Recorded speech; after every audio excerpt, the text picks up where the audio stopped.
Welcome to our channel. Today we how to activate Bluebird card fast method step by step clearly.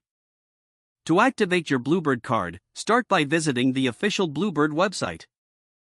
Locate the Activate tab on the home page. Click on this tab to begin the activation process.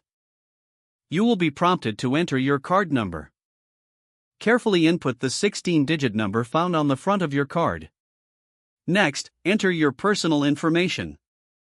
This includes your first and last name, date of birth, and social security number. Ensure all details are accurate to avoid any delays.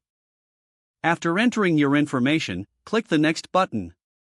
You may need to verify your identity by answering security questions. Once you've answered the security questions, click Submit. If all information is correct, your card will be activated and you will receive a confirmation message on the screen. Make sure to keep this confirmation for your records.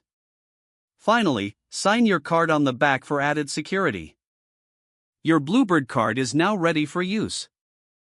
If the page does not load, refresh the browser or try again in a private or incognito window.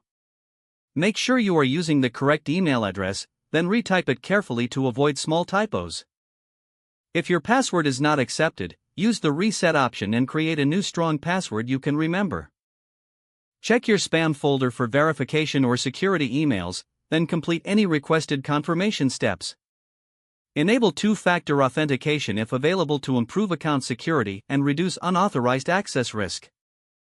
After signing in, review your profile details so your contact information and settings are accurate and current. If you see an error message, note it down and try again after restarting your device and internet connection. Log out when you finish, especially on shared devices, to keep your account and payment information secure. If the page does not load, refresh the browser or try again in a private or incognito window. Make sure you are using the correct email address, then retype it carefully to avoid small typos.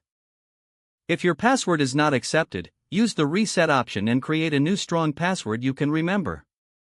Check your spam folder for verification or security emails, then complete any requested confirmation steps. Enable two-factor authentication if available to improve account security and reduce unauthorized access risk. Don't forget to like this video and subscribe to our channel for more step-by-step tech guides.